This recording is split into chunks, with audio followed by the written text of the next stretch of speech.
டேய் போடா டேய், இனிமேட்டு வேலைக்கே வர மாட்டேன். 3 வருஷமா வேலைக்கு போறேன். குத்தாம்பரம் பாரு, காலுக்கு சீட்டும் பொரியும் பரதேசி. என்னப்பா பொழுமினா வரா?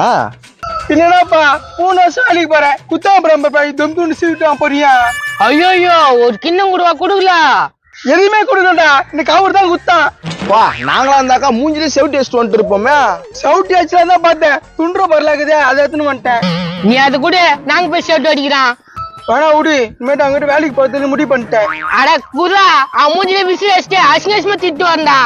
நீங்க கேக்குற கேள்வி அவன் நாக்க புட்டிங்கன்னு சாகணும். நீ கம்முன்னு போடா, அதை நாங்க பாத்துக்கிறோம். வாடா மாப்பிள்ள. குழந்தை பையன் 3 வருஷமா வேலை செஞ்சுக்கிறான், 4 கிலோ ஸ்வீட் குத்துக்கிறான் பேரு. இது மாதிரி ஆளுங்களே இப்படிதான் கேட்கணும். நீங்க கேட்க பேஸ்புக்ல எடுத்து வீடியோவை போட்டுடலாம். மாப்பிள்ள அந்த தொன்னை நம்ம கிட்ட குதிரை போயிடுச்சு மாப்பிள்ள. அட கம்னரா மாப்பிள்ள, நம்ம ஸ்வீட் பிச்சுக்கலாம். ஜாங்கிரி, லட்டு, மைசூர் பாக்கு கூட பாதுஷாவும் இருக்குது.